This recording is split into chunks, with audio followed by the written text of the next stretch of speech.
Here today we have the Zephyrus G16 2025. This has been out for actually quite some time, I guess many months. I didn't pick it up because it's super expensive. I finally found one for a good price. Okay, I finally found one for a good price. This one here, I got open box, and it's a 5070 Ti model, which is really nice. I just finished my review of the G14 2025, and I really didn't like it. The fans were incredibly annoying, and that was also a 5070 Ti. So 5070 Ti G14, 5070 Ti G16. There's a big difference between these two laptops. You'll find out in this video. This one here, the G16, I actually like quite a bit. If you are looking for a very good hybrid style laptop for creators and professionals, people who need NVIDIA graphics on the go, this is a very good option. Obviously, if you're looking for pure gaming performance, this is not the laptop for you. But if you're looking for that kind of mixed hybrid device, this one is quite good. So let's jump into this review here, and I'm going to show you why I like the G16 2025. Okay, let's have a look at the website here. So we'll go with the American one. There's more SKUs on the American one. That's the laptop there. Tech specs. There's a bunch here. The ASUS website's a little bit hard to navigate because they don't necessarily have everything, but I'll help you guys walk through it. To start here, we can see there's lots of different models. All of their prices are wildly insane, but it is what it is. 285H processor, which is a fantastic Arrow Lake processor. Huge fan of this here. I run a 255H, which is more or less the same, just wattages differences. Really quite a good CPU there. There's a lot of different GPU options, 5070 Ti, 5080, 5090, and you can, for some reason it drops back down, 5070 over here. There is 5060, just don't know where it is. I would not recommend the 5070. First of all, it's not a very good GPU. It's all right, I guess, if you're just doing only productivity tasks. Overall, not as much VRAM, but whatever. The biggest thing, though, is this SKU here with the 5070 does not have a vapor chamber. It just has some tiny little Peasley heat pipes, and it's going to run hot, loud, and annoying.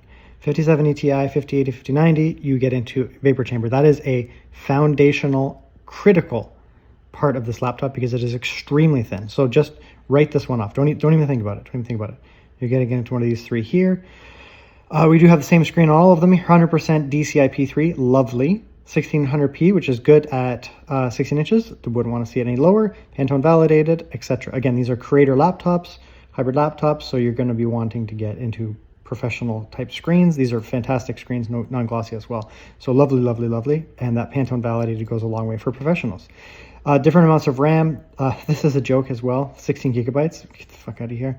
32 gigabytes is good. For most people, I would say it's probably a good sweet spot. You can get 64 on the 5080, 5090. So, I mean, you're paying more, but you're also getting more RAM. 2 terabytes of storage on all of them. Looks like that's good, except this joke one over here. You get 2 M.2 on both of them as well, all your ports and all that kind of stuff here. So, I mean, and big batteries as well. So, I mean, yeah, you're getting into very expensive pricing, but again, you're competing here with other high-level creator laptops.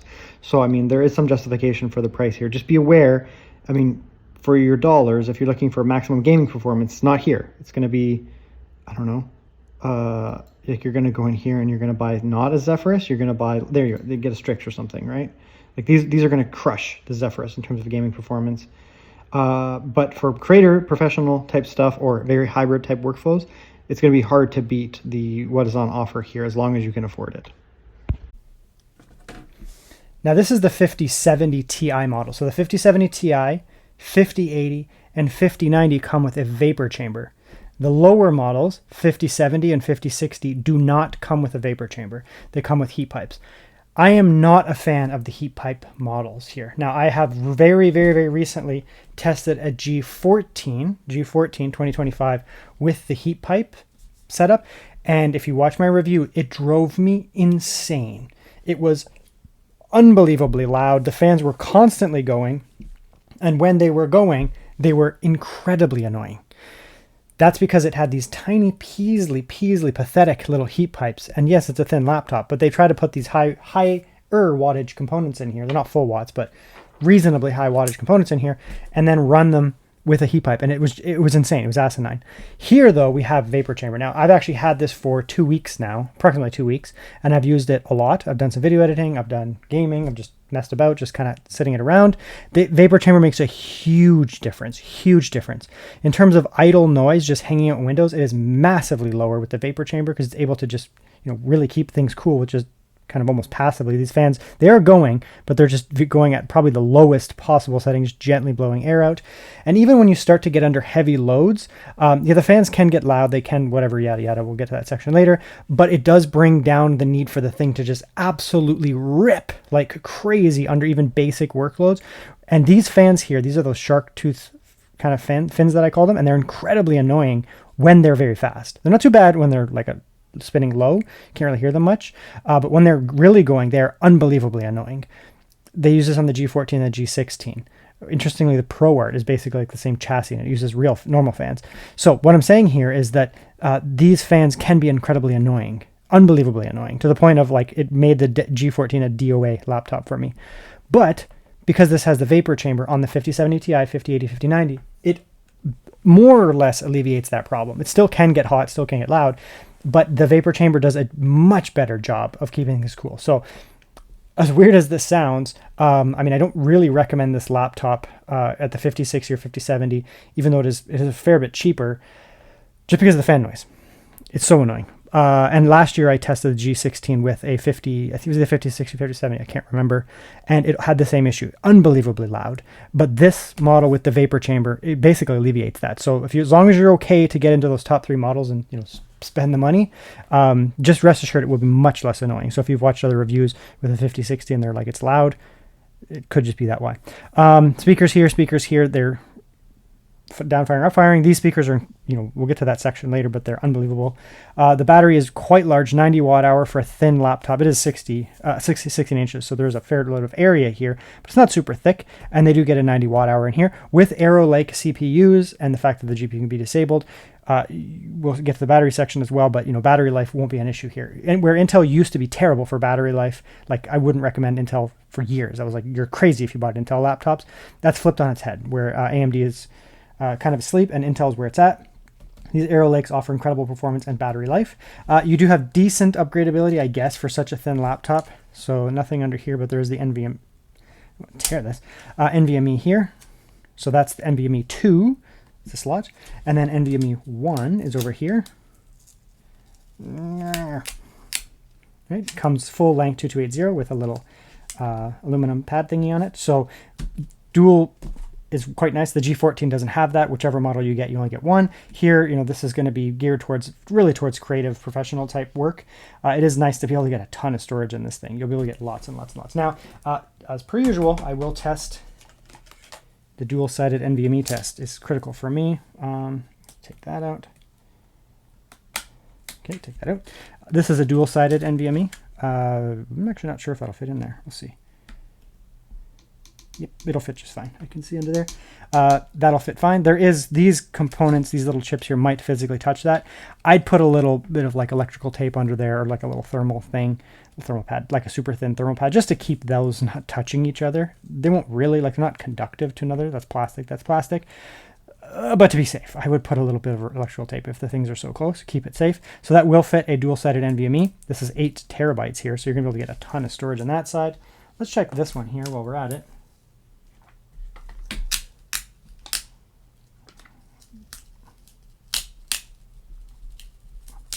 I don't have to test it. So it'll fit dual-sided in both. So you're gonna be able to get 16 terabytes of storage in this thing. That's quite good, especially because this is, you know, creator, professional style laptop. You know, people who do like videoing, stuff like that. It's gonna be really nice to be able to get that much storage in there. Of course, we do have upgradable Wi-Fi as well, so that's good. So soldered RAM, nothing you can do about that. I mean, there's nowhere to put it. I have no complaints about the internals of this laptop. I do not like these fans. I wish ASUS would get rid of them and put normal fans in their G14, G16. That's my only complaint inside of here. Solder RAM's fine because what the laptop is. Dual NVMe is sick. Upgradable Wi-Fi is great, and killer speakers and a massive battery. I mean, what more could you want from a relatively thin RTX laptop? Okay, and here it is. Now, I hate fingerprints. So I personally lean towards the white one. I recently reviewed the G14 2025, which, other than my complaints about its like temperature, noise, and performance and such, the chassis was beautiful and the white was quite nice. Love that. The gray here, though, is still relatively resistant to fingerprints. You're going to get them. Right? You're going to get them, but they're not going to be that bad because it's not a matte black. I am like vehemently against the recent push towards glossy OLED screens, drive me ballistic, and black matte chassis that just suck up fingerprints and they just persist on the laptops. It drives me crazy. And it's why I've had issues with a lot of the gaming laptops in 2025 and I guess 2024. But these creator laptops like this here, professional laptops like this here, and like hybrid, this is more like a hybrid laptop, are still kind of maintaining some degree of like usability. So the fingerprints on the G16 here and the G14, whether it's white or gray, are much less, and it's just nice. This looks cleaner. So I've been finding that, generally speaking, I've been leaning more away from the gaming laptops, more into the hybrid professional laptops like the G16 here. Lovely laptop. I mean, the ASUS Zephyrus G16, G14, X13, Z13, whatever, all of them, they've always kind of like pushed the envelope in terms of looking nice. Back in 2020, they were one of the cleaner laptops, and they're still kind of pushing that. So you get a nice, lovely unibody metal here, very nice aesthetic, right? You get your Zephyrus cutter on the back. So they were very much prioritizing that. They're trying to kind of compete a little bit with like Mac, I guess. And yeah, they do market it also as like Republic of Gamers, which is kind of bullshit. They're not really gaming laptops. They can game, but so can anything these days. Even iGPUs can game well, but these are very much creator laptops, and they are trying to really pull people away from other pro laptops, ProBooks, and pulling them also even away from like Mac OS, MacBook users, because you're going to do video editing, professional work on a MacBook, a creator style, whatever it is, your videographer, photographer, whatever it is you do. Graphic designer, pull people away from Mac, put them into this package here where you get still good battery life, very, very clean, professional look to it, RTX graphics to accelerate those professional tasks. But you're not going to pull people away from Mac if you have some honkin' chunkin' black plastic gaming laptop. It's not going to do that. They want the clean package. They want the good speakers. They want the good screen. They want it to be slim. Yada yada. So that's what it is. It is exactly those things. So looks great. Fantastic. Speakers firing down, speakers firing up. You get the nice G16 ASUS keyboard. I generally like ASUS keyboards. I have been playing with this one. I played with the G14 extensively. I've actually owned like every single model of G14, G16 over the past, since they existed, I'll say it that way. Massive trackpad, right? Relatively clean internals, looks good. Screen, they focus on the anti-gloss stuff. We'll get into all this in a minute, but generally speaking, it's a lovely clean package. Obviously, that's what they prioritize. Ports are pretty good. You get your proprietary power in here if you're going to be, using this thing at max. You can just use USB-C as well, but you're not going to get max power. You're not going to be able to do turbo mode in that. Not that I ever used turbo mode anyways. HDMI out, very good. Again, good for professional work. I guess gaming as well. Thunderbolt 4, love to see that. 10 gigabit USB-A, so as fast as those can go, fantastic. Microphone, headphone combo jack. Right side, more good ports. You get a full-size SD card. The G14 has a micro SD card, which is better for me, but I don't really care. I can just put in an adapter. My camera right here uses micro SD, so I can just, if you're a professional photographer, this is good. I guess in a way, full SD card is better because you can just get an adapter as well. But the G14 just doesn't have room, so that's fine. Another fast USB-A and another USB-C. So, it's a fantastic, beautiful little package here. Like, whatever you say about G14, G16, I beef with people all the time in the comments. They're like, it's a gaming laptop. How dare you? It's called Zephyrus. And I'm like, it doesn't mean anything. It's just marketing. These are lovely hybrid laptops, and they're beautiful. And the ASUS does a very good job with the way they look. They're really refined in general. So that's that there. Specs on this one, we can just show you. Already we went through the various options, but I'll just give you a quick rundown on this one here. Again, I got this open box from Best Buy USA. Ultra 9 285H. Amazing CPU. I have the 255H in my primary laptop, which is off camera. Arrow Lake. The 255H, 285H are basically the same. There's just some like wattage differences, TCP wattage differences. They are the best, in my opinion, the best CPUs on the market right now, period. I used to be the biggest ASUS I used to be the biggest AMD fan. I used to tell you, why are you buying Intel back in the day? And it actually started with a G15. When I started my channel, I was like, I bought like the AMD one, and I was like, y'all crazy, you got to go with AMD. And that was true back then. Nowadays, I mean, AMD's still good, but Intel just is better, right? 32 gigabytes of RAM, pretty quick. This stuff can technically go faster, but it's quick enough, to be honest. Soldered, so make sure you get as much as you want. Do not buy this laptop with 16 gigabytes. There is, like, I think the 5060 model, maybe even the 5070 comes with 16 gigabytes. I don't care what you do. Don't buy those. Just, you're getting a soldered laptop. 32 gigabytes is base, unless it's like $400 or some weird like pricing error. SSD is good. SN500S. I've had a lot of experience with that recently, weirdly. It's good. Wi-Fi 7, good. Intel, nice and fast. No problems there. 5070 Ti. This is the buy-in point for me. I don't really recommend the 5060 or the 5070 because of the cooling solution. And I mean, also, they're not the best in terms of VRAM. But these aren't really gaming laptops, so it's not the biggest deal. I mean, you can definitely do some pretty serious video editing and professional work on an 8 gigabyte GPU, especially if you install Studio Graphics, which it comes with, because these are just made for professionals. But regardless of that, you do get significantly better cooling in the 5070 Ti, 5080, 5090. If you do also use it for gaming, which a lot of people will do regardless, 5070 Ti is going to give you not only a little bit more power than the 5070, 5060, but it's also going to give you more VRAM, 12 gigabytes, which will go a long way in gaming. That's good. Very good. It's a semi-gloss or semi-anti-gloss screen. So it's an OLED. All these other brands are putting out these like full gloss OLEDs that drive me ballistic. They're like unusable, to be honest. There's all these really nice laptops in 2025 and they all have glossy OLED screens, which for me is essentially unusable because they're so freaking reflective that I can't even use them in an indoor setting. They're just brutal. Here we have a semi-gloss, so you get a little bit of reflection. You can see me there. That's about what I see there. A little bit of reflection, but it really cuts that down. And I was trying to show that. You get that little bit of a blue haze there in the lights, and it really cuts it down. This would normally be a mirror on like a glossy OLED.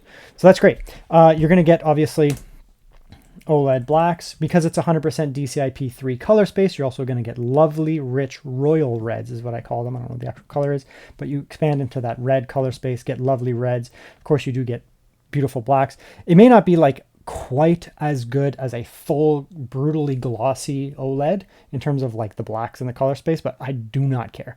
I do not want a glossy OLED. This is a perfect compromise here. You can go with like a full anti-gloss, like a matte OLED. Some of the ThinkPad P1s, for example, have those, and they're great too, but they really do, there's so much anti-gloss that it can a little bit mute the colors and the blacks. These are the perfect compromise. This is like a freaking fantastic screen in terms of colors, but also not having a glossy mess. Come over here, you're going to get very rich greens as well. The color space is going to be reflected mainly in the reds, and especially the reds, but also a little bit of the greens, where these look vibrant and bold. On a lower color space screen, whether it's OLED or IPS, doesn't matter. These greens will start to come down look a little bit kind of deadish, yellowy. So yeah, it's just such a nice screen.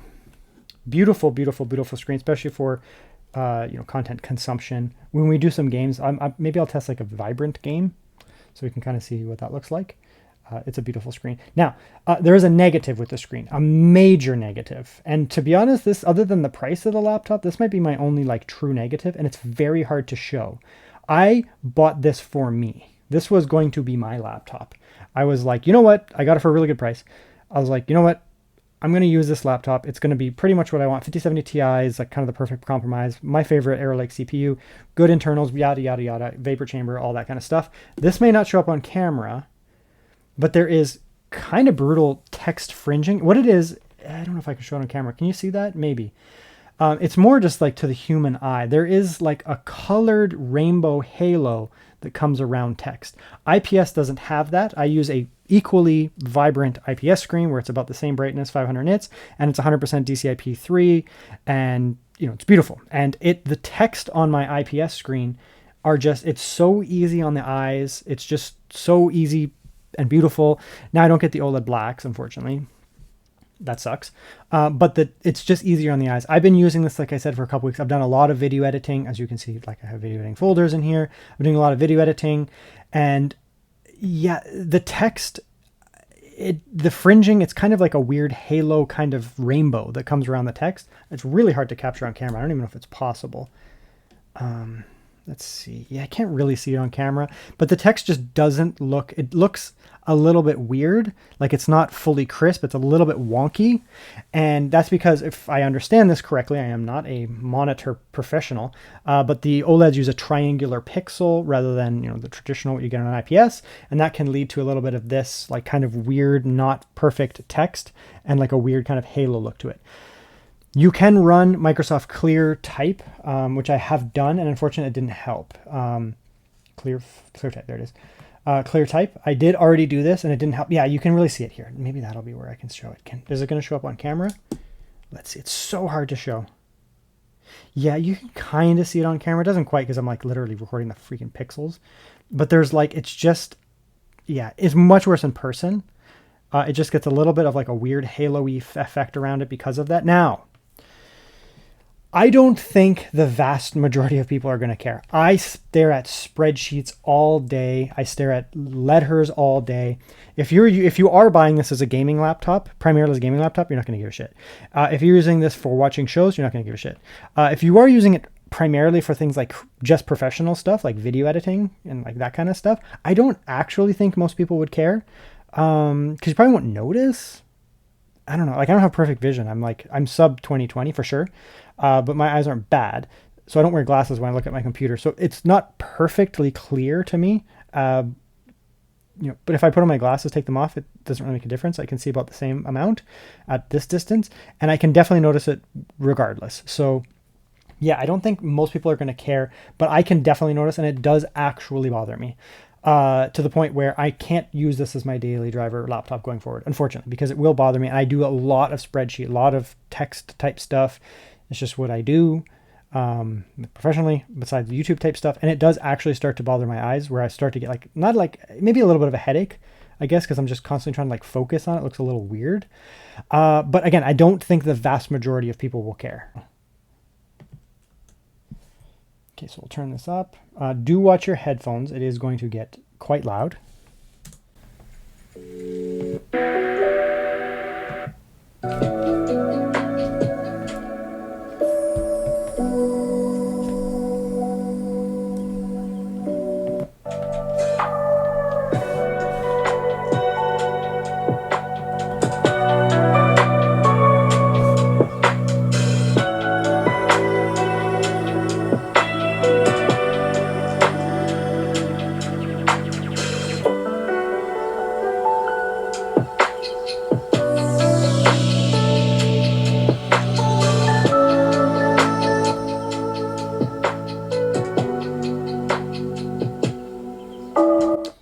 Yeah, is it the best Windows laptop on the market for audio? It could very well be. Their only competitor for this that I have tried, I've tried so many laptops, might be the Lenovo Yoga 9i Pro, which is also a very Halo Creator laptop, but I still think the G16 here wins. I think that this is the best laptop on the market for audio outside of the MacBook Pro 16-inch, maybe the 14-inch, maybe. This trades blow with the 14-inch easy. 16-inch just has like so much bass. It can actually be too much bass on the MacBook Pro 16-inch, just so you know. This is like a perfectly balanced. It is so rich. There's a perfect amount of low-end bass, which is not common. It's rich. There's no like rattle, anything like that. That goes all the way up through the mid-range and the highs. It's a lovely listening experience. So media consumption on this laptop is going to be a true 10 out of 10. It has a killer screen for media consumption, and it has, arguably the best Windows speakers on the market. Maybe there's something that I'm missing, but regardless, there's no way anything is going to like bully this thing. This thing is going to come out and you're going to be like in a coffee shop having like an audio showdown with like MacBook Pro, and MacBook Pro is going to be sweating. Like he'll be sweating. He may win, but he's going to be sweating. Okay, keyboard. I really like the keyboard on this. I've always liked ASUS keyboards in general. They have been a little hit and miss, and I think it might be a quality control issue because I've like tried the same laptop and I've like rebought the laptop to do like more tests. And then like the second time I get it, I'm like, why does this keyboard feel weird? So yeah, that's an issue. The G14 2024, 2025 that I just finished my review a week ago, 2 weeks ago, it was basically the same keyboard, like physically, but it felt like weirdly like mushy a little bit and like not as responsive, which is weird. But I have seen that from ASUS where that's inconsistent. This one, this specific unit, has a killer keyboard. Now, you do get volume down, volume up. That's the Armory Crate. I didn't mean to press that. Armory Crate mute being separate. I love that. I love to like not have to go function and do that kind of stuff. You do have, you know, your RGB kind of stuff there. Standard functions embedded in there. They are chiclet style, reasonably large key caps. They're like mid, not super low profile, but also not large. And they have a good amount of travel, like actually a good amount of, chill out Windows. They have a good amount of travel. And they're hella snappy. So let's come in here.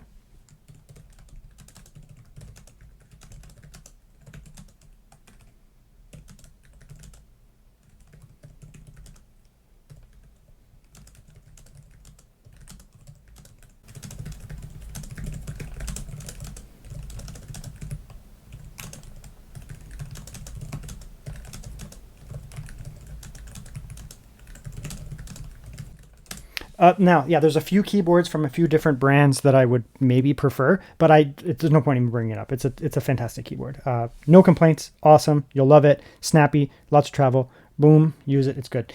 Trackpad is oversized. I don't like that, actually. I think the trackpad is too large, but it's good for palm rejection. So say I'm on here, I'm typing, you know, like you can do that, and you can intentionally do it, but my palm won't make the thing go. So it's not the end of the world, because like you're not going to accidentally move the thing, and you can still do that. It has enough basic AI algorithmic input so that it can figure that out. But it is a little too big for me. I'd prefer a smaller trackpad. Now I'm going to be like the smallest minority in the world for that. Most people are like, the bigger the trackpad, like they want the whole laptop to be a trackpad. It's like the new fad. ASUS is just following Apple, and like and they're just following the market. So massive, massive, massive trackpad. Obviously very smooth, feels nice. The click is good, decent. It's all right. I mean, I use a laptop with a haptic trackpad, which is haptic is like, it doesn't have a plunging style, and you get an actual little motor in there, similar to a MacBook. So I'm spoiled. I'm going to obviously prefer my laptop with the haptic trackpad over this here, but this is still fantastic. Kills a MacBook. The trackpad isn't as good as a MacBook, obviously, or my laptop, for example, but the keyboard is way better than a MacBook. I don't care what Mac people say. MacBook keyboards are trash. They're serviceable at best. They have no travel, and I hate them. I can use them, and I've used Macs for countless hours, and I just don't like them. This is a good keyboard. Okay, so now we're going to run some Cinebench. Not so much for just the raw performance. We can have that as well. But what I'm mainly interested in here is the noise at these different performance modes. So we're actually going to start on silent and go up, because otherwise it's really annoying. Because it's going to have to cool down after that. So we'll run silent here. Check what kind of wattages we get, what kind of thermals we get.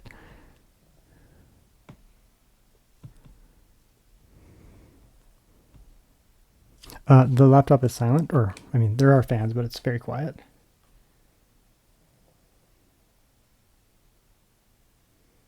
Essentially not audible.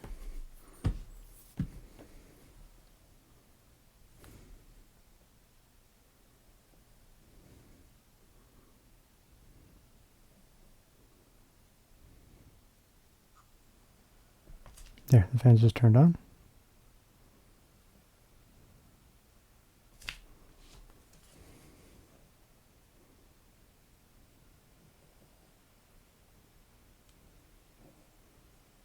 Very quiet. Honestly, it's a pretty damn good score. 18,500 on silent. Okay, temperatures are getting a little warm, but the fans aren't really going much, so that's okay. Wattages, we peaked at 82 on silent, and we're sitting at 52. I mean, that's actually a reasonable amount for an Arrow Lake CPU, hence the good score. Let's turn it up now.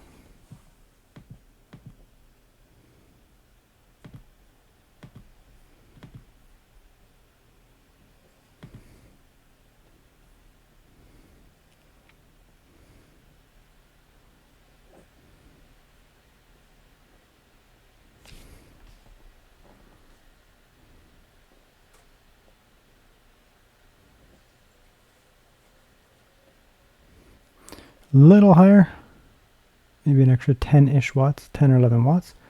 It's obviously a little bit louder, but still pretty darn quiet.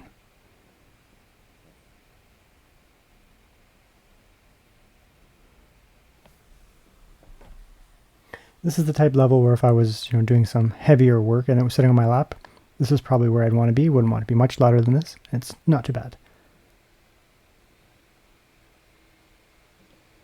Getting a little louder.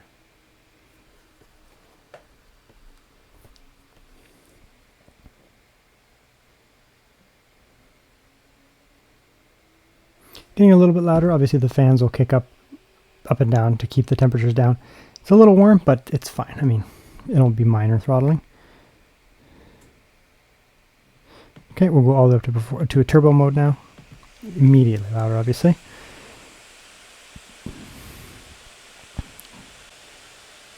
But again, we're at 100, 120 watts bouncing up and down on a thin laptop. So that is a lot of watts for a thin laptop.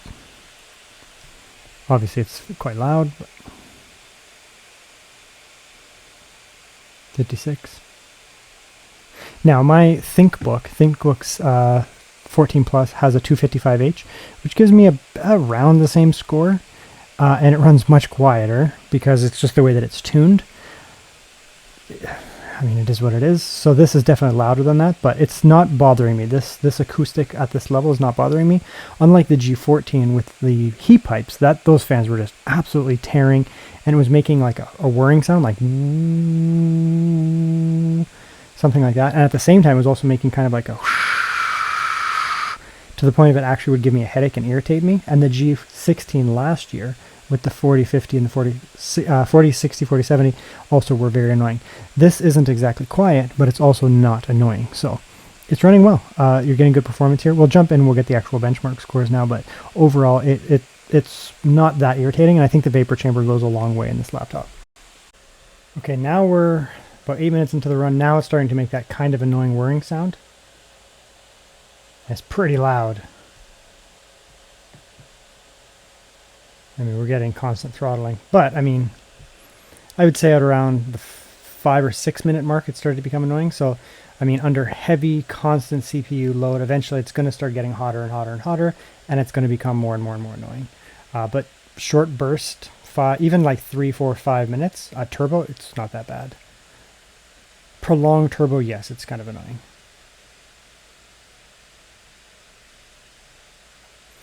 Again, 285H running at 100 or so watts in a thin laptop. What do you expect? Here's a look at some of the benchmarks. So first I did kind of a burst mode, essentially just let the thing run through a single cycle on Cinebench. Good scores here, 21,653. That's exceptionally good. The 285 is a very good CPU, as you can see here. Then I'd let it go through and essentially just run the whole thing until it was done. And of course it dropped, but it didn't drop that much. We went down to 20,332. That's pretty common. I see that in most 285H laptops. Again, very good CPU. Then I did some Wi-Fi tests. Ignore the upload. It's something weird with the speed here. They just don't have good upload speed where I'm staying right now, which is just fantastic. Download is good. I mean, it's a little lower of some of the recent laptops that I've been testing. I have gigabit, so it will go up to 1,000, but I mean, whatever. It could just be a signal thing. Certainly not terrible, but also not the best. Now, battery life is something that is very important to me, and I think very important to people who are getting these hybrid thin style laptops. Now, letting this thing run for a little while, this thing pretty much matches a lot of the other laptops that I've tested with the same CPU, maybe a little bit higher here, but we're looking at a pretty good battery life draw here. So we're burning around 6 to 7 watts idle here, 60 hertz refresh, but full brightness, everything else going. And it's not a debloated system. This is a fully bloated stock system. So, I mean, you are looking at 10, 12, 13, 14 hours of just, idle. If you're doing some basic, word processing, that kind of stuff, it's like, this is easy work day for sure. Like, you're gonna have no problems getting 8 hours of this laptop if you take it to class, if you take it to work. So that's fantastic. Then going in here and watching some 1080p 60 YouTube, otherwise everything the same. And of course the wattage does go up on the CPU, but it's not massive. Like, this isn't an HX processor. So we're sitting around 15, 16 watts as a peak. I usually find these things sit around like 13 or 14 overall. Again, you could debloat the system, get it down a little bit further. That's still going to be good for probably 8 hours, 7 or 8 hours of just watching YouTube is very good. Honestly, it's very good. So in terms of just kind of mixed use, daily use, going about your business, this thing is going to easily last a full work day. Of course, if you're doing stuff like heavy video editing, that kind of stuff, that will drop significantly. But for basic, battery type tasks, it's going to be quite good. Okay, here we are in Cyberpunk. We're at 1600p Ultra Native. Okay, now one area where this laptop is going to really accelerate, one of the areas where this laptop is really going to excel and accelerate your work is in video editing, professional work in general. So, I mean, I do a lot of my video editing on the same iGPU as this, the 140T. Mine's a 255H. Basically the same thing. And it does a pretty good job, but you can do a lot of like actual accelerated video editing on something like this because, these dedicated graphics will make a big difference. So I already have done some video editing here. I did a full video on it, just kind of testing it out. And then I posted that a few days ago. I've been testing other stuff you can see there. So what I will do here, though, I'm not going to render that whole video because that was a pretty long video, to be honest. Yeah. I guess we can bring the whole thing in. There you go. So, nope. So here's a video here that I did, 33 minutes. Let's cut that down so it's not like such a long video. About 10 minutes, so we'll just go like that. Whoop, didn't mean to do that. Make it about there.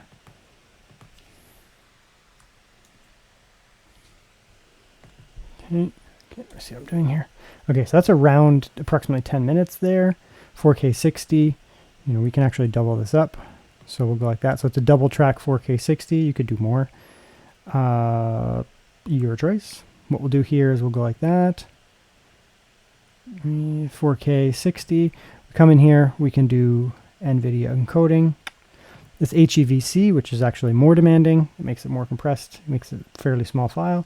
And we'll go like that. So now, I mean, you can do video editing. You can run a full channel, no problems like that, on an iGPU, 140V, 140T, 890M, 780M, whatever, and you'll be fine.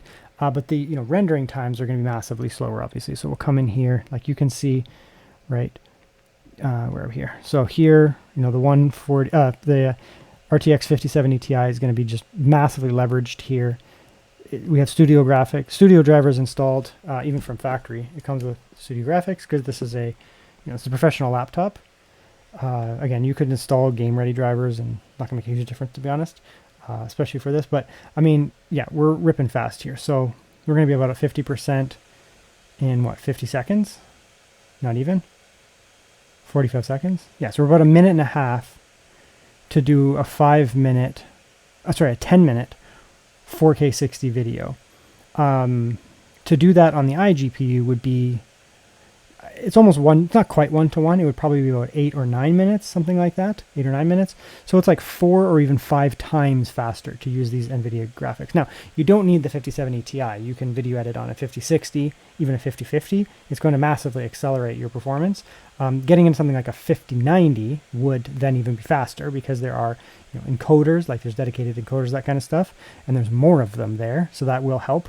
But the 5070 Ti is still going to be very capable. I don't think you need the 5070 Ti for video editing, but it's still capable. If you're doing other stuff, engineering, 3D rendering, yes, it will help because of that VRAM. VRAM doesn't help. People, for some reason, say that it helps a lot with video editing. It will if you do like super high resolution. If you're doing like 8K, like 15 track video editing, okay, sure, yeah, the 12 gigabyte 5070 Ti will help. But what I do, like 3-4 tracks, 4K 60, doesn't make a huge difference at all, if anything. But regardless, pointless. What I'm trying to say here is this thing is going to help a lot with video editing. So that's one of the reasons why this laptop exists. If you're doing something like this type of work here, graphic design, video editing, whatever it is you do, yeah, you can pick up an iGPU laptop. If you really like ASUS, you get a ZenBook, something like that. ProBook. Is that what it's called? ProBook? Whatever it is. Yeah, pick one of those up. Get yourself one with a 140V, 140T. 890M, whatever, iGPU, and yeah, you can do tons of video editing. The CPUs are very capable, and the iGPU is going to be just fine. But you will be waiting 5, 6, 7 times longer for video exports. So, 10-minute video, 10-minute export, sure, you can just go make a coffee or something. But when you get into like an hour and a half long video, I have many videos are an hour and a half. Sometimes 3, 4, 5, 6 tracks, an hour and a half, and like, yeah, I don't want to sit there for 2 hours while my iGPU renders a video. I want to be there for 15 minutes, right? Let the NVIDIA thing go for 15 minutes. Again, go grab a coffee, come back, video done, upload, right? So that's where these things can really excel. Professional type workloads. Yes, you can game on them. I mean, I game on my iGPU laptop, but you can game obviously way better on this. So you want to rip some games, hybrid type style. That's why I call it hybrid laptop. Professional work, it's going to be really good.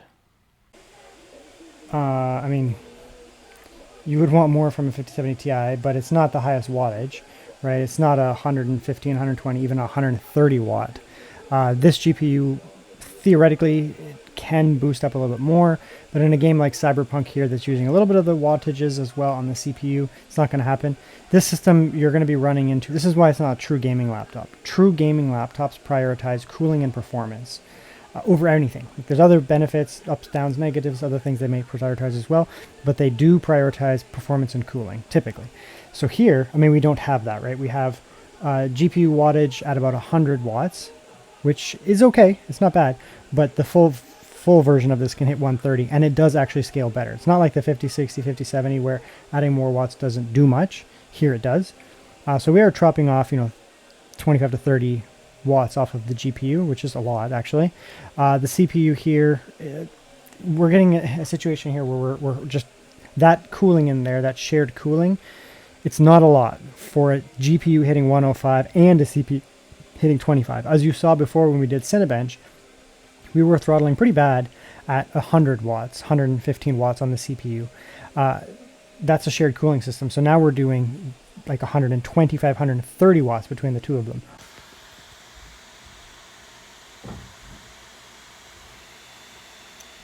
Okay, here we are on the G16. We're in turbo mode in game. Let's check the surface temps there. So 35. My skin is probably around 33, 34. Yep. So that's going to feel basically about skin temp, which it does. Can't really feel much. Over here, not too bad. I mean, the keys are not getting warm. Not getting hot, sorry. They're getting warm, but not too hot. 50, I mean, you can definitely feel it. For sure. It's a little uncomfortable, but you're not normally going to have your hands in here. Back here is quite hot. 51, 56 even. It's actually a fair bit of heat hitting the monitor there. Screen. Yeah, the very bottom of the screen there is actually getting quite a bit of exhaust there. And it's pretty warm. I don't think it's enough to damage it, but I mean, because the OLED technically is like basically right here. So where the actual screen, the pixels are, it's getting warm, but it's not getting hit too hard. It's a little concerning though that it's hitting that screen there. You almost want to, you want it to go down. You don't want it to hit the monitor, especially in OLED. Of all things, OLEDs do not do well with heat. They can actually be damaged. That's fine though, I guess, in theory. Hopefully ASUS did that on purpose. I doubt that they did. Bottom here, not too bad. I mean, you're going to feel that warmth on your legs for sure. It's definitely warmer than my skin. It'll be a little warm. Here, if you put your thighs here, it'll be cooler, but I mean, that you're going to be blocking the vent. So I mean, you're not going to want to game on turbo or anything like that on your lap. It's a fairly hot situation.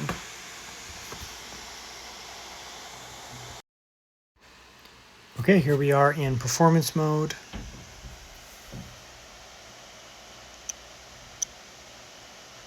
I mean, we're still getting pretty high temps, unfortunately. It's not making a big difference. We can drop down to silent here and give it a few minutes and see if it still runs cool. What I'm primarily concerned about, to be honest, is not necessarily the surface temperature, but I don't like to see that kind of thermal on the screen itself.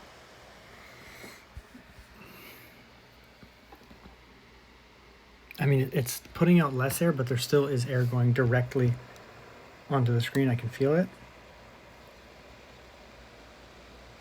Temperature is coming down a little bit there, but I mean, even so, you are getting heat right on the screen. Fortunately, it is kind of just below where the pixels are. So that might be okay, but just be aware of that. Of course, we're going to throttle here, right, to keep it cool. GPU, you know, that's getting into the throttling range. CPU, I think theoretically can go a little higher, but it's getting there. Oh, here it is. Yeah, there, 80. So the CPU is throttling there. This is the CPU package. Temp there is 80, 81. That is throttling range, so it is actually getting to a point of throttling. It's just actually cutting right down, so you got no. So it's just shy of constant throttling. It's probably just keeping the watts in a reasonable spot there. CPU package is okay. Performance is fine. I mean, it's fine. 1440p, 1600p Ultra. It's okay. You know, a full fat 5070 Ti would give you 60 here. You know, if you got yourself if you want ASUS, get yourself an ASUS Strix or something like that for the 5070 Ti. It would give you 60 here, no problem. But this is still fine. I mean, we have no scaling, and at 1600p, you might as well use scaling, to be honest. It's very loud on turbo.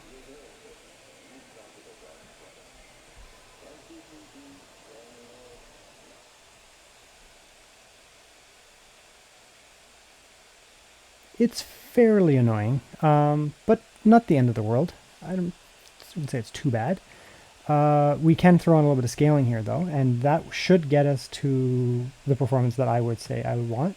So we're on Ultra there. We will come here. We'll go resolution scaling. Oops. DLSS, we're going to go transformer model. With transformer model, there's no point using quality. You might as well use performance or balanced because it looks better and you can use a lot of it and it still will look good. So that's just balanced transformer model. And there's your 60. When that dude stops talking, which he just did, Kurt Hansen, performance actually goes up. So I mean here, you know, that's a huge jump in performance, like 25 to 30 frames just off of using that scaling, and the game will visually look identical. So as long as you're okay with scaling, you have no problems. Now again, this is turbo, so it's highly annoying. We can come down here to performance though, and we'll give it a minute to kind of cool down, but right away the fans are already chilling out a bit. Wattages do drop down on the GPU a lot, like we lost 25 to 30 watts, but the 5070 Ti will still perform, you know, at 70 to 80 watts. Still a decent amount of watts for a thin little laptop. CPU is still sucking power, obviously. It's Cyberpunk, it needs it. But it's much quieter. It's still, you know, there still is acoustics. It's not a silent laptop. I'd still consider that fairly loud, but the irritating sounds are gone. We did lose 15, maybe even 20% performance, something like that, but still running pretty well, to be honest. CPU temps are down a fair bit, actually. GPU temps about the same. Okay, we'll do one more thing here. We'll come down, we'll go to silent mode. Now we should see a pretty big drop in performance because we're going to see a pretty big drop in watts, but it should still run okay. Give it a sec. Yeah, so now the watts are down to only 50 to 60, I would guess. It would probably cap at 60-ish. CPU is still about the same, to be honest, because, again, Cyberpunk needs it. Now we're getting to the point of it being pretty quiet. Now, the performance is not stellar. You know, this, like a 50-50, 50-60, and 50-70, when you chop the watts off quite a bit, even by half, you won't get half the FPS. That's not how it works with those chips. 5070 Ti, 5080, 5090 are a little bit less efficient in terms of cutting watts and, you know, maintaining performance. It's still okay. You know, when you're getting down to silent mode, you're going to want to potentially turn on more scaling. Right? Let's see here. Yeah. It's just a little low. You could turn it down, you know, go from ultra down. It's okay. It's definitely playable.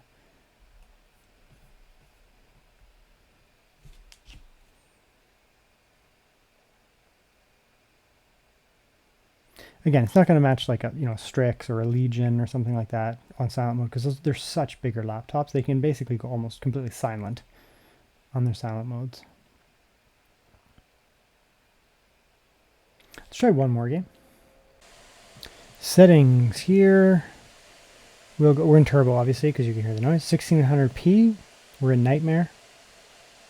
And we do have scaling set to balance, DLSS. I don't think we're having problems here in Doom. At least not this here, with some scaling.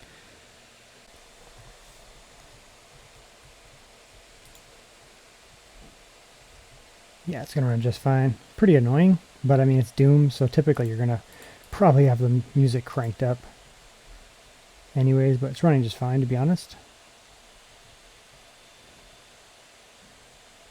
Yeah, it's not too bad. Let's kick out here for a sec. Kick out here for a sec. We're going to come in here, go to balanced, or performance mode, sorry.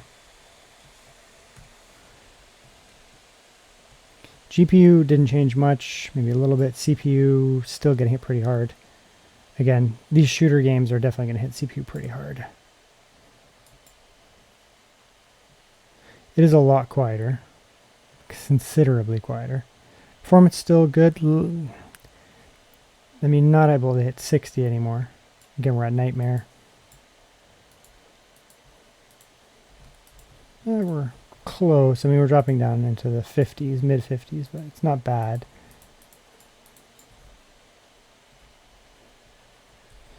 Let's come in here. I mean, we could play with the settings a little bit. Maybe turn up a little bit more scaling. Or we could turn it down. It's your choice. 1600p I'm okay with performance scaling. And that does put us back up where, the lows should be above 60, so that's good.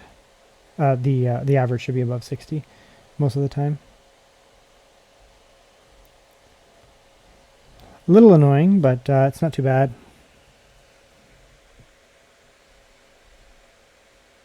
Now, one thing we can try here as well, we can go into my little performance slider here. The CPU is turned down, the GPU is cranked. I want to see how this performs when we force the CPU down. So we're forcing the CPU to not have the watts, in theory. And the GPU can get more. And I'm hoping that it performs well, yeah. The CPU is just, we're telling it, you can't, too bad, you can't have more than 30 watts, you just deal with what you get. It's so much quieter. And the performance is still pretty good. So, I mean, honestly, a lot of the time, depending on the game, but a lot of the time, you're going to want to just use like a custom mode like that. Turn the CPU down. 30 watts is more than enough for gaming on a 285H. Honestly, it's a lot. It's actually a lot of watts for gaming on a 285H when you're dealing with a 5070 Ti mobile. It's not some behemoth chip, right? The GPU, it's still good, but it's not a behemoth or anything like that. So you can definitely get by with turning the wattages down on the CPU. Just give them to the GPU. It runs so much quieter and cooler. And I mean, you could probably get by with even turning some of those settings back up a little bit. Turn the scaling down a little bit. I mean, Nightmare, we might even be able to get by with Ultra Nightmare. Let's go Ultra Nightmare there. Try balance scaling, I don't know. So it's less scaling and more preset. Yeah, it's going to run just fine. Because we're letting the GPU have what it wants. 5070 Ti is no slouch. I mean, it's definitely going to do a lot better at 130 watts in a bigger laptop, but 100 watts is still respectable.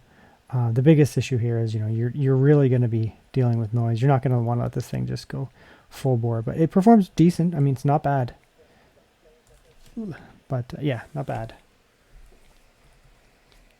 Okay, we'll do a little bit of Hogwarts Legacy. This game can be a little hard to run on NVIDIA. Really does favor Intel and AMD. But that's okay. So we'll go a little XCSS. Balanced again. 1600p. Wattage limited 5070 Ti will have to be reasonable here. We can probably get by with Ultra. We can turn down a few things here, but we'll just try that first.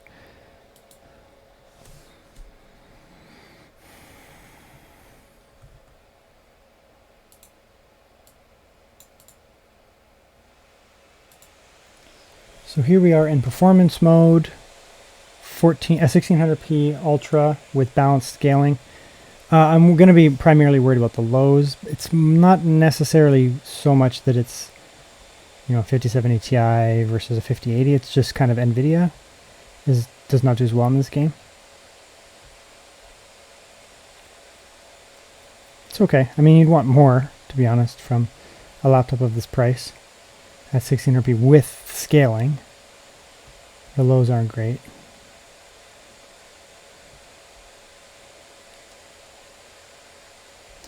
One of the nice things, though, you can see here the VRAM usage is up quite a bit, so we're not going to hit VRAM issues. In Hogwarts, it typically doesn't affect performance that much. It actually just causes detexturing, where the textures will kind of turn into a potato. So I guess that's nice in a way. We'll come in here, we'll go high, and then I'm going to turn materials back up to ultra, and textures are textures. So this is a kind of a mix, high, ultra mix.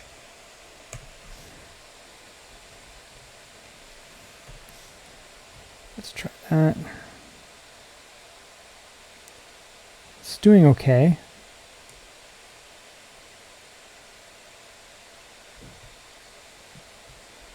I mean, we are in turbo. This is really the laptop giving it all that it can. You kind of would want more. 57. Oh, is that a crash? Okay. Conclusions. We'll go over the positives and the negatives. On the G14, I had to actually go over the positives first because the negatives, there were so many that I was just like, meh. So I did the positives first. Here we'll do the negatives first for the G16. First of all, it is very expensive. Very, very expensive. These things at stock costed an absolute fortune. There's almost no reason to buy a G16 when it came out at a full MSRP. ASUS is kind of drunk with the pricing. It's wild. I mean, it is very premium, but the pricing is crazy. Now, I have started to see them drop quite a bit. Not really necessarily on sale, but I'm finding them open box returns. So, I mean, yeah, some people are returning them, probably bought them at full price and were like, man, these are super expensive. And I'm just like, well, now I get them on sale. So that's good. That's one of the negatives, I guess, would be the price. Now, one of the things that I would consider, I did talk about this in the screen section, is that text fringing. It's very noticeable. For someone like me, it is very noticeable. I'm not being over dramatic. For what I do, always being on text, looking at a lot of text type stuff, it's weird. It's almost like it's out of focus. Like the screen is out of focus, or your eyes are out of focus, but only on the text. And there's really no solution. Like I've tried the clear type font type stuff, calibration, all that kind of stuff. There's just nothing you can do about it. It's the way that the subpixel layout is on an OLED. If you have a super fine resolution like 4K or something, it gets to the point where the pixels are so small that you probably can't notice as well. But at 1600p on a 16-inch screen with that OLED, you can notice it. So that's going to be a negative for people doing a lot of professional type work, not necessarily like video editing, but looking at a lot of spreadsheets, looking at a lot of documents, a lot of text. It's not the laptop for you. Honestly, it's not the laptop for you necessarily. I mean, you probably don't need RTX graphics for something like that. So just be aware of that. But everybody else, that's the negatives. So that's everybody else. Another negative about this laptop here is that it does run quite hot. I mean, under, basic use, silent mode, just dicking around in Windows, it's like the fans aren't even on. It's a little warm, can be a little warm, but it's not bad. Fans aren't on. It's essentially a silent laptop. So general day-to-day use, very quiet. In demanding tasks, if you put it in silent mode, it's pretty quiet. Performance mode's a little loud, but tolerable. Turbo mode is very loud, but I typically find that on pretty much most ASUS products, like almost all of them, you don't necessarily need to put it in turbo mode. Usually performance is okay, gets the job done. On this 5070 Ti, it really does want those extra wattages. So with the 5070 Ti, I would recommend probably doing a custom mode. Bring the CPU watts down, let the GPU watts go a little bit higher, and it does keep the noise down quite a bit, actually. So that's that. That's the negatives. Now we'll get into the positives. There's a lot of them. It's a very nice laptop. So let's start with the elephant in the room. The screen is incredible, as long as you're okay with that kind of text, like text fringing, text halo kind of thing, and you're okay with the persistent element risk on an OLED. It's a banger screen. I mean, incredible good colors, 100% DCI-P3 on this one here. It's an OLED, so you're going to get good blacks, and it's an anti-gloss OLED. It's not a full anti-glare. Can't even capture that. Yeah, there it is. I have like a light there, and it's really cutting down on it. So it's a really nice screen. In last year, the G14 and the G16, there was like a weird modeling, not quite a screen door, but like a little modeling effect. That seems to be gone. So it's a banger screen. You also get very good speakers, potentially the best in any Windows laptop that I've used. There might be a few that would trade blows with it, but regardless, it's like 10 out of 10 top tier. So very good. This is like MacBook level. So that's very good. MacBook Pro level. So excellent. That's really good. So obviously the media consumption experience is excellent. Keyboard is very nice. It's a very nice keyboard. Love to type on that. It's quite nice. Trackpad's not really for me, but I can see most people really liking it. That's great. Very thin. It's a very, very thin little guy there, and quite premium. So if you're looking for a hybrid type device, so a device that, is very thin, kind of MacBook-like, premium chassis, all metal, super premium feeling laptop, but then you also get RTX graphics, which are nice, not full bore RTX graphics. It's a 5070 Ti, but it's not going to match 5070 Ti in a gaming laptop. It does have way more watts and cooling, but it's still a 5070 Ti. Even at 100 watts, it's still a good CPU, a good GPU. So if you need that in a super premium chassis, this is great. Of course, you do also get an excellent CPU. The Arrow Lake stuff, 255H, 285H are really the best, kind of the best of the best. They're kind of like the perfect CPU. So it's excellent in that regards as well. That CPU as well is going to offer really good battery life. So the 255H, 285H in this case here offers really good battery life. It will park relatively well, despite the fact that I had everything cranked up. It's still doing a very good job. My daily driver laptop is a 255H, and it gets really good battery, really good battery life. And despite the fact this is a gaming laptop, it gets really good battery life. If you were to de-bloat the system, not have all these startup apps, I think you could get this thing down to some crazy battery life. Easy 10 to 12 hours on this thing. I can see it going longer. Heavy use, obviously not, but mixed use, light use, for sure. That's good. Good port selection. I mean, what else can we really say about it? If you get the 5070 Ti, 58 or 5090, you pay a fortune. It's really expensive, really expensive. But it's not really gaming laptop, so it's hard to compare to like a true gaming laptop because they'll be more budget friendly usually. But if you get into those, you get the vapor chamber, and the vapor chamber is key. The 5060 and the 5070 on this laptops are incredibly annoying because they don't have a vapor chamber. The G14, same idea. The G14 didn't have a vapor chamber in the 5070 Ti, and oh my god, was it annoying. Just constant fan, like shut the, oh god, those fans, because the fan style that they put in these are super annoying. With that shark fin, incredibly annoying. But the vapor chamber helps a ton. The ambient noise of this when you're just hanging out windows, there is none. The fans are essentially off. They're just off because the vapor chamber is able to just keep it cool, not doing anything. It's just enough to keep it cool. And then when you start to do basic stuff in Windows, the fans aren't turning on and off like they were on the G14 with the heat pipes. And last year's model of this laptop with the heat pipes, not a vapor chamber, the fans were always on and off, on and off, on and off. It was so annoying because it was. It drove me crazy. The vapor chamber essentially solves that. So this thing in daily use is very quiet. Warmer than just a standard thin little laptop or something like that, but it runs quite well. Other good things as well, if you do decide to do gaming on this laptop, it will game quite well. It's obviously not a gaming laptop. You're not going to get 130 watt 5070 Ti performance with tons of cooling, 275HX CPU, tons of cooling.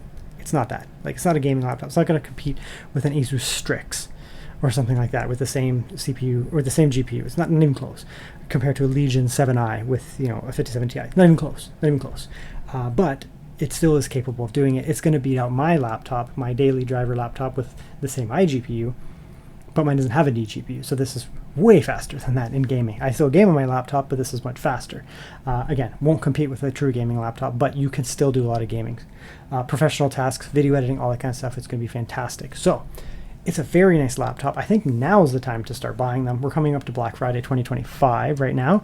This video will probably be up as well into the new year. And now we're starting to see these G16 2025 models go on sale finally.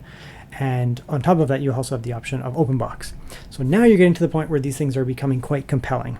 I got this for a really good price. It was about $1,800 American. It's still crazy expensive, but it's getting to the point where it's we're doing pretty well there. If it didn't have that text fringing issue where, it kind of bothers my eyes personally, I would use this. This would be my primary laptop for sure. It's a little warm, there's things here and there that aren't perfect about it, but it's good enough and it checks off all the boxes for me that this would be my daily driver for the foreseeable future if it didn't have that text thing going on.